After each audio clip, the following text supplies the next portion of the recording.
सकते हैं, ये चल रहा है वो हम स्थूल शरीर में ले सकते हैं, सूक्ष्म शरीर से। हाँ जी,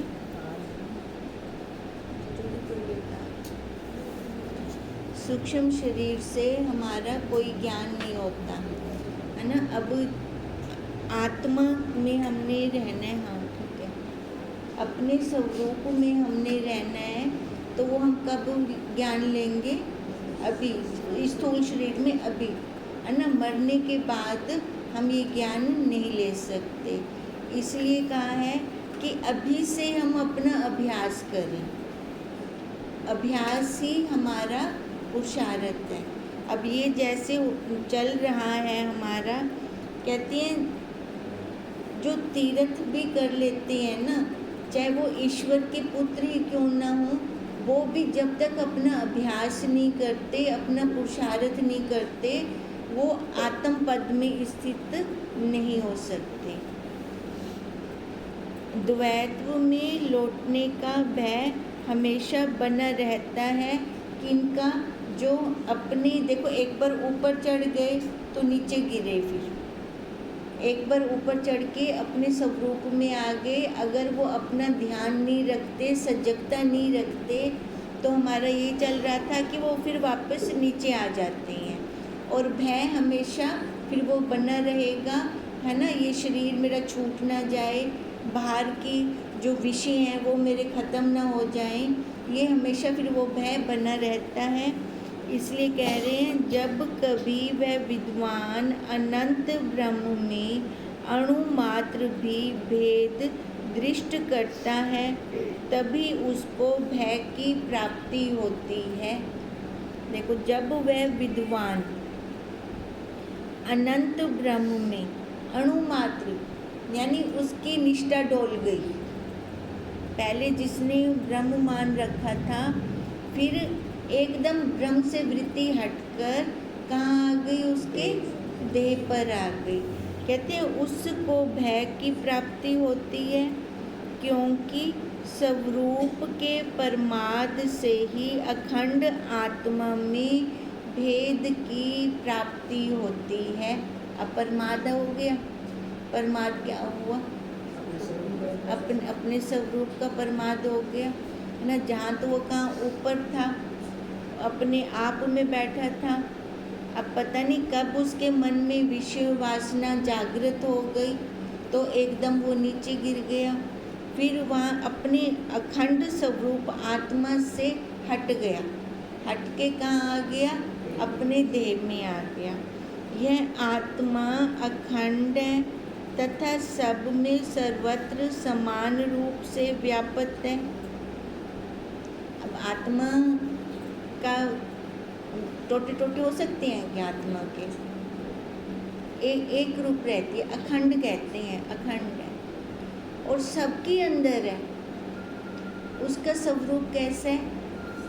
सत्य, चित्त है, आनंद है, एक स्वरूप से सबके अंदर है ना। भेद नहीं है उसके अंदर, इसमें भेद की प्रतीति परमादवश हुई है। अब जो अगर इसमें कोई भेद कर रहा है, तो वो भेद कैसे कर रहा है? परमाद के कारण। अब परमाद क्या है? अपने स्वरूप को भूल गया, है ना। पहले तो वो बैठा था, अपने स्वरूप में बैठा था, अपने आप को जान रहा था, फिर अचानक से ही वो अपने आप को भूल के विश्व में रत हो गया। तभी कहा, जब तक इस शरीर की प्रारब्ध है, तब तक हमें अपना सजगता के साथ निर्वाह करना है, सजगता के साथ रहना है। पता नहीं मन कब हमें ये धोखा दे जाए। अब कहते हैं, जिसने परमाद कर लिया उस वह मनुष्य, जीव एवं आत्मा में जिसने भेद देख लिया है, फिर वह ज्ञान प्राप्ति के बाद यदि मनुष्य फिर परमाद वश उसमें भेद करता है, तो वह मरण के समान है, जीते जी मर गया वो। अब जो संसार में है, ठीक है, अपने आप को नहीं जानते, वो क्या जी रहे हैं? वो क्या है? वो मर रहे हैं, पल पल मर रहे हैं, पर उनको पता ही नहीं है। वह मरण भय को प्राप्त होता है। इसलिए ज्ञान प्राप्ति के बाद उसे कभी भी अणु मात्र भी भेद दृष्टि नहीं रखनी चाहिए। अब एक बार बल लगाकर वो अपने आप में बैठ गए हैं, तभी कहते हैं कि अगर संसारी उसको पीछे से बुलाते हैं तो उसको पीछे मुड़ के नहीं देखना, उनका संग नहीं करना। क्यों? क्योंकि अभी पक्की दृढ़ता नहीं है, नया नया वो चलना शुरू हुआ है और ये संसारी उसको फिर से गिरा देंगे। संग की बलिहारी है। हम संग किसका कर रही हैं? अभी ज्ञान प्राप्ति के मार्ग पर चल पड़े हैं, तो फिर संग अगर हमारा संसारियों से हो रहा है, विषयों से हो रहा है, तो पता नहीं ना ये मन कब गिरा दे हमें। इसलिए कह रही हैं कि अणु मात्र भी अगर भेद दृष्टि कर लेता है अपने में और उस ब्रह्म में, तो समझ लो वो फिर से नीचे आ गया, फिर से उसका बल लगेगा, पुरुषार्थ लगेगा ऊपर चढ़ने में। आत्मा वो भेद दृष्टि अगर करता है तो आत्मा और जीव वो भिन्न हो जाते हैं। श्रुति, स्मृति और सैकड़ों युक्तियों से निषिद्ध इस दृश्य में जो आत्म बुद्धि करता है, देखो श्रुति ने, स्मृति ने और गुरुदेव के महावाक्यों ने इस देह को क्या कर दिया? निषिद्ध कर दिया, अलग कर दिए। अलग करने के बाद भी वो इस देह को सत्य मान रहा है, तो फिर उसकी भेद दृष्टि तो बनी हुई है। जबकि गुरुदेव हमें बार बार कहते हैं कि तू शरीर नहीं है, तू शरीर नहीं है, तू देह नहीं है, तू देह नहीं है। तो वो कैसे कह रही हैं? भाग त्याग लक्षण वृत्ति के द्वारा एक भाग का त्याग करके दूसरे भाग को हम ले रहे हैं।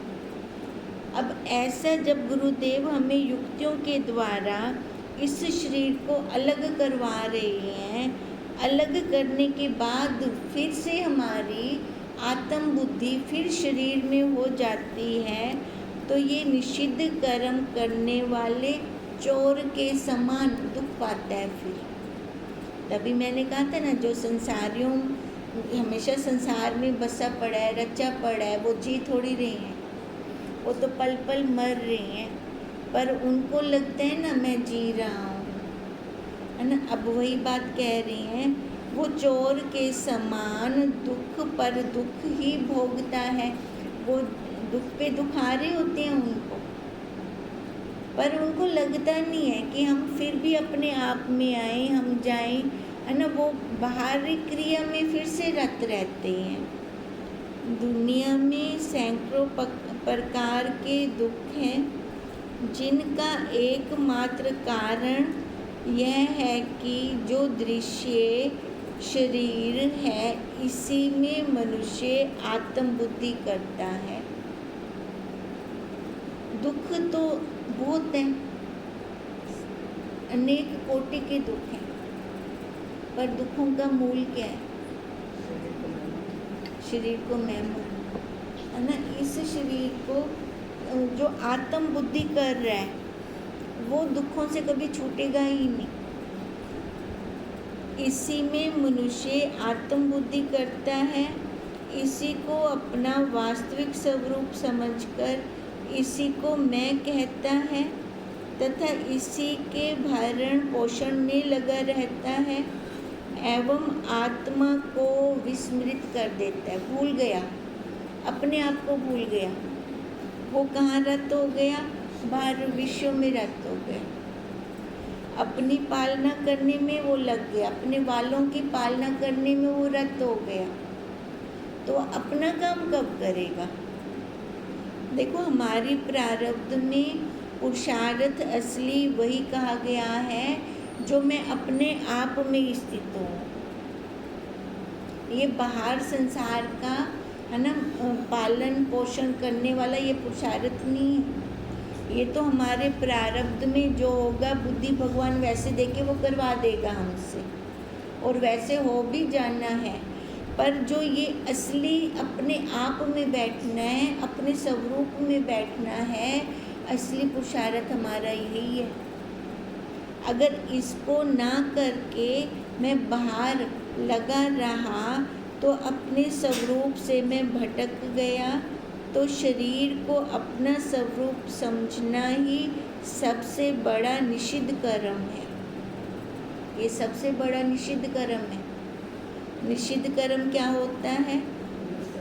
हाँ जी, नीच कर्म है ना। यही सबसे बड़ा नीच कर्म यही है कि शरीर को मैं मानना और उसी के लिए ही लगे रहना, जिसे श्रुति, स्मृति और सैकड़ों युक्तियों से सिद्ध किया जा चुका है। फिर भी अज्ञानी इसी को अपना स्वरूप मानता है, जिससे वह कई प्रकार के दुख भोगता है। दुख पे दुख आ रही है अज्ञानी को, पर वो समझता नहीं है, हट नहीं रहा वहाँ से। फिर भी शरीर को मैं समझी बैठा है, उसको अपने आप का पता ही नहीं है। देखो, प्रकृति ना जीवन में एक बार तत्वज्ञ गुरुदेव से जरूर मिलवाती है। जितने भी मनुष्य शरीर वाले बैठे हैं, जितने भी इस दुनिया के अंदर मनुष्य शरीर वाले हैं, प्रकृति एक बार उनको तत्वज्ञ गुरुदेव से जरूर मिलवाएगी। पर आंख वो अपनी होनी चाहिए कि हमें कहाँ रुकना है, कहाँ नहीं रुकना। अब गुरु बहुत हैं, है ना, गुरु बहुत हैं, पर जो तत्व के अंदर रुके हैं वो विरला कोई होगा। नहीं तो बाहर से हमें सारी प्रक्रिया में लगा देंगे, जप करो, तप करो, अनुष्ठान करो, बाहरी क्रिया में तो लगवा देंगे, पर तत्व के ऊपर कोई नहीं लाएगा हमें। गुरु असली वही है जो हमें मानो बाहर से तप करवा कर अपने आप में बिठाए, उस तत्व पर लेकर आए, उस सत्य पे बिठा दें हमें। क्योंकि अंतःकरण अलग अलग वैरायटी के हैं सभी के, सभी का एक जैसा अंतःकरण नहीं है ना। तो सारे एक रास्ते से नहीं जा सकते, वहाँ पर सबका रास्ता अलग अलग होगा।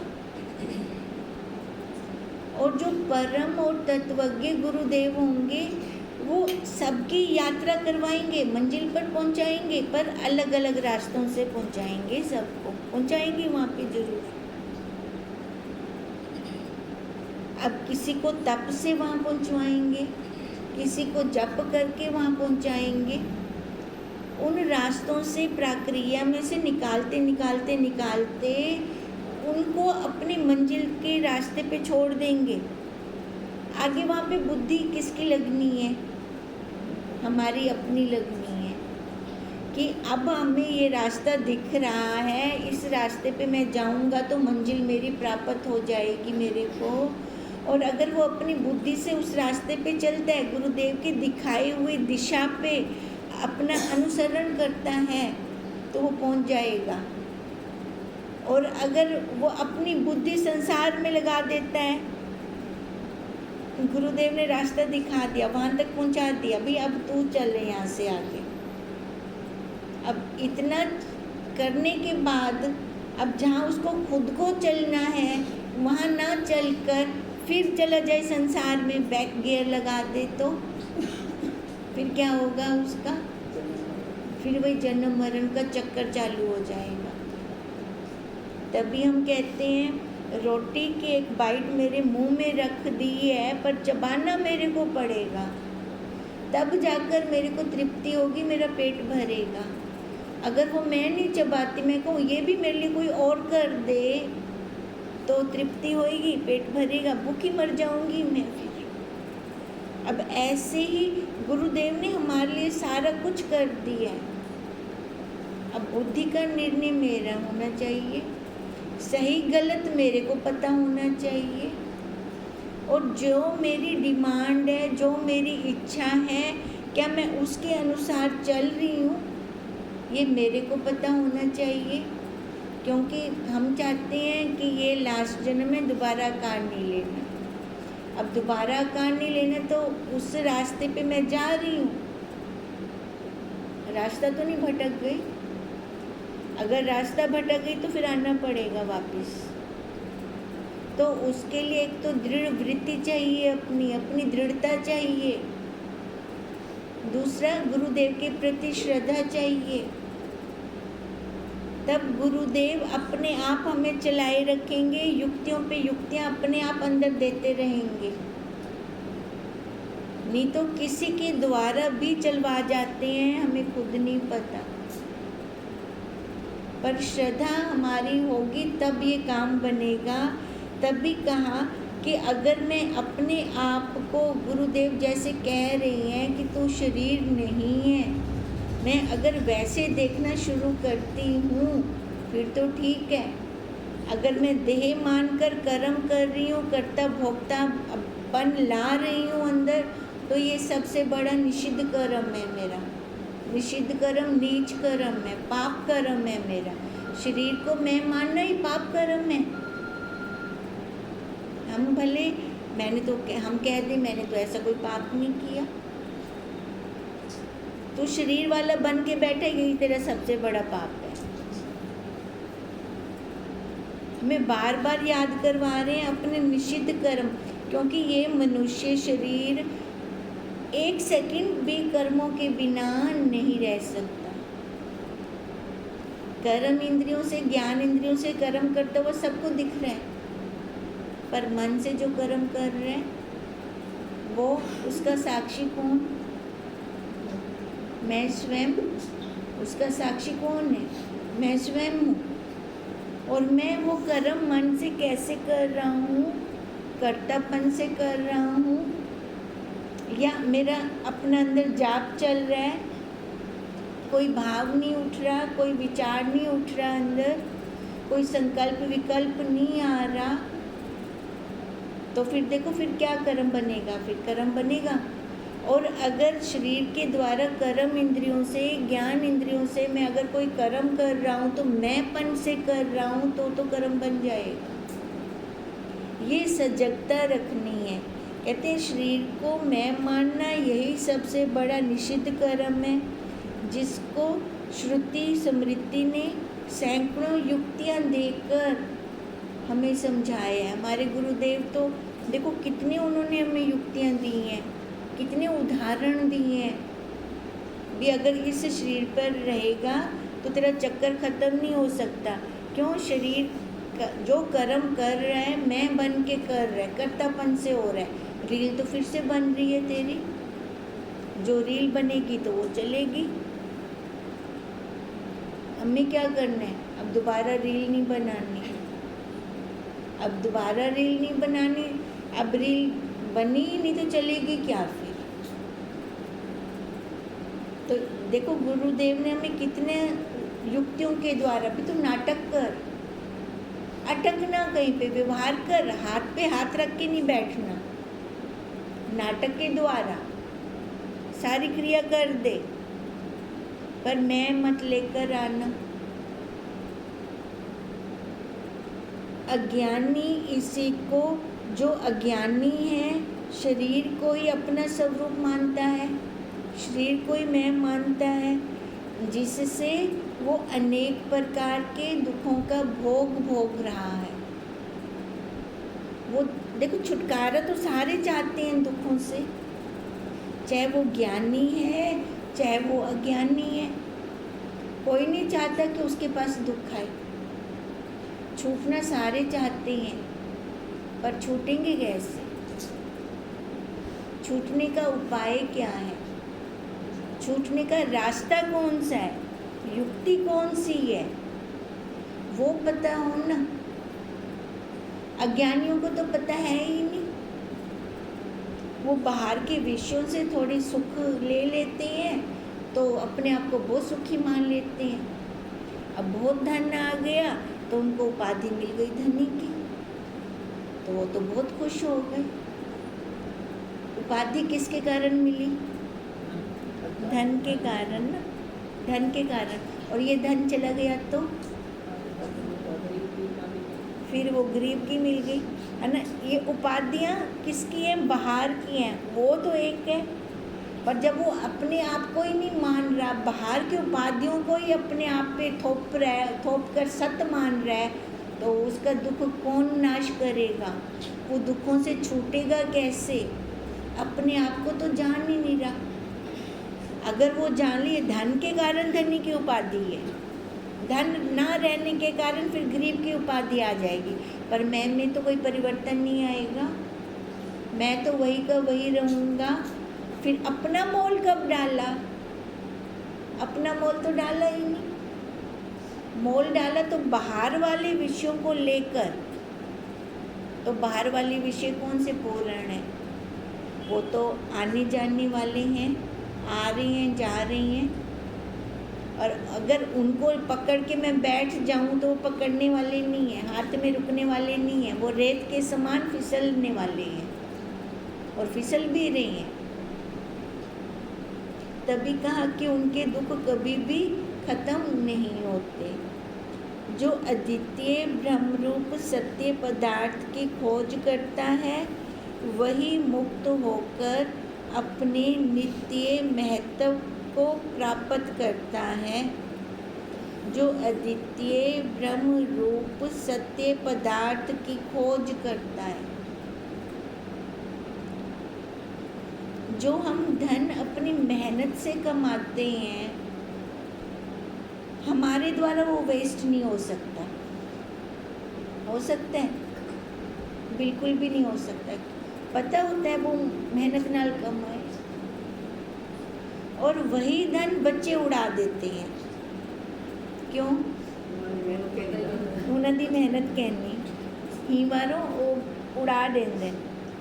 ठीक है, अगर जब वो खुद मेहनत से कमाएंगे फिर उनको दर्द आएगा, फिर नहीं उड़ाएंगे। तभी कहते हैं कि अपनी कमाई पर ऐश नहीं होता, माँ बाप की कमाई पे ऐश होता है।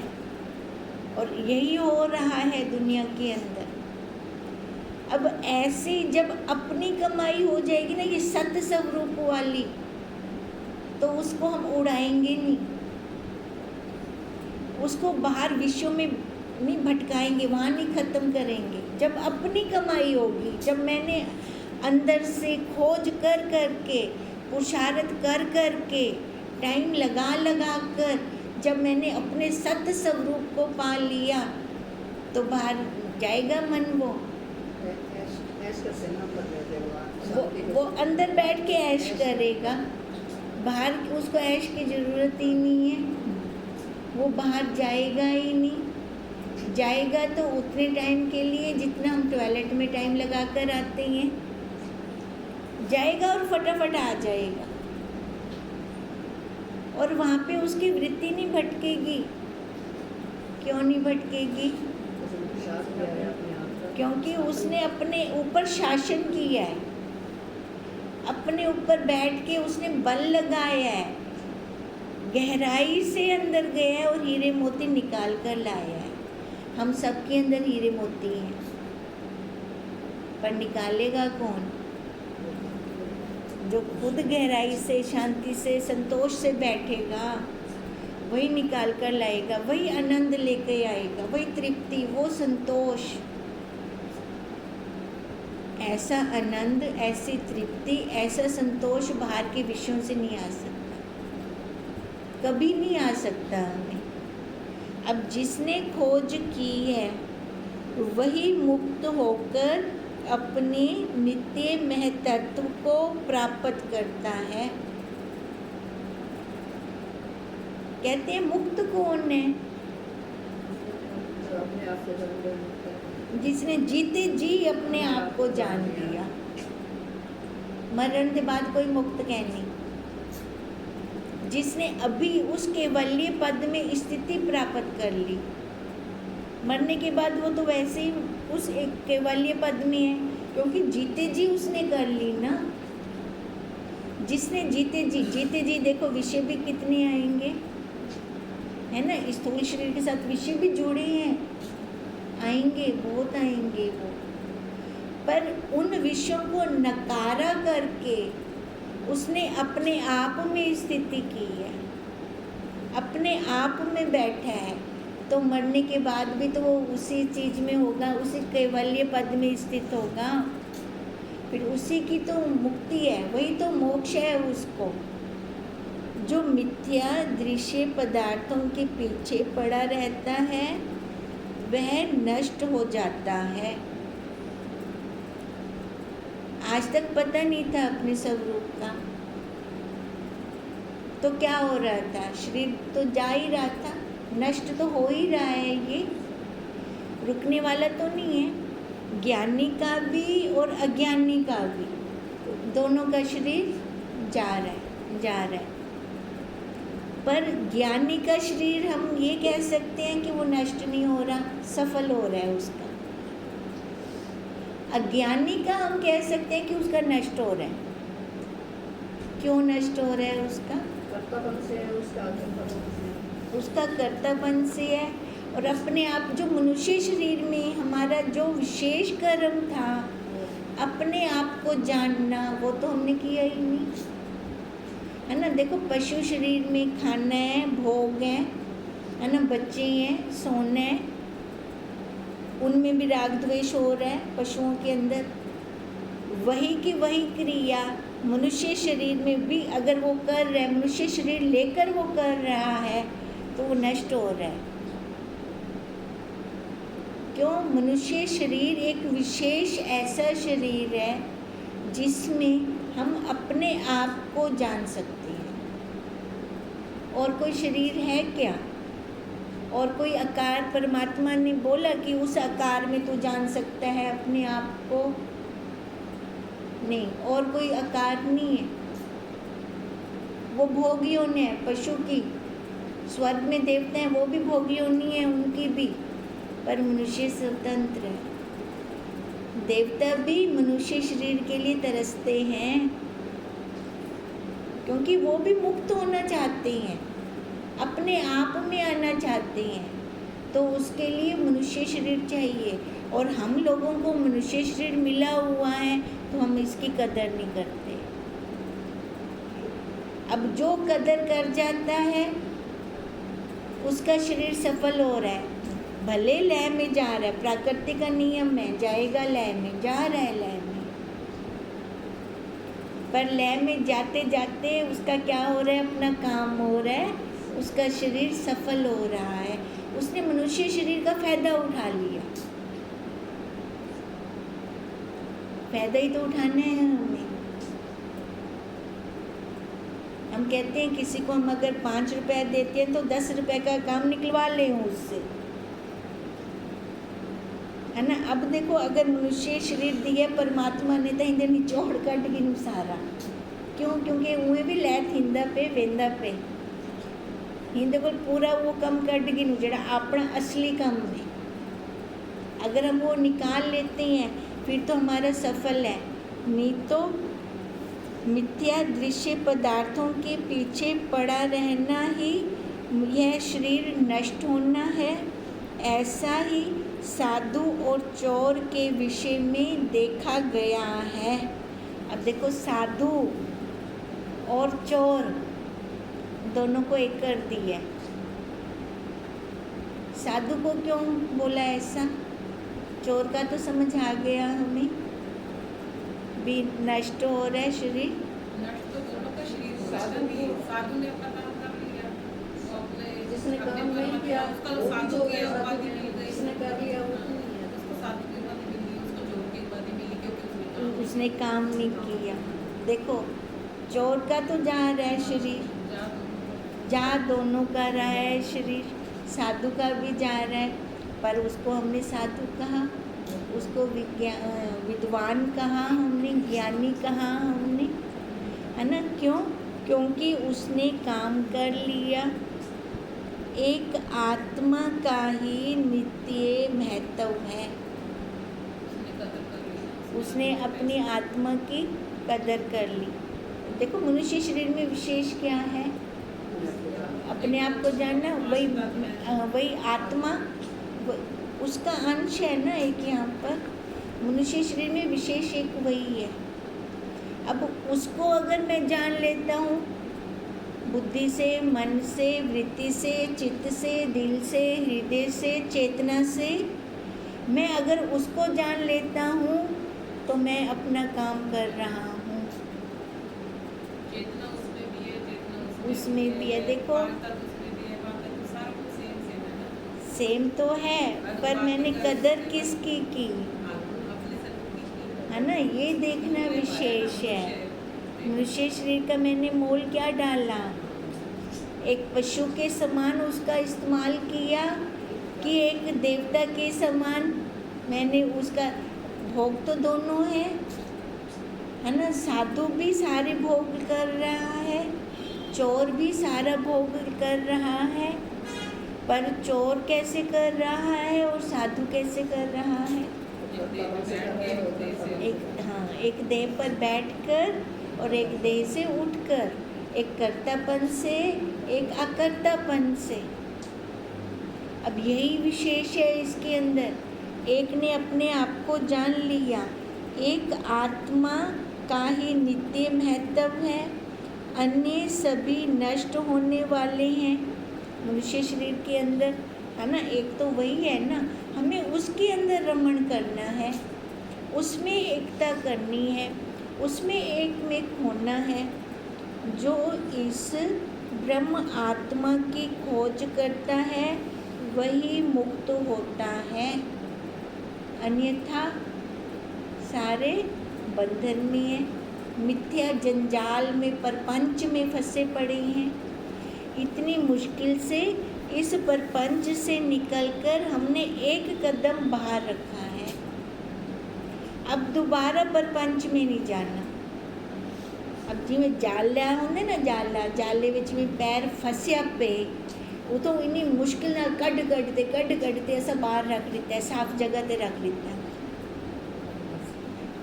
ये सारा प्रपंच क्या है? जाला ही तो है। इतनी मुश्किल से हमने पैर बाहर रखे।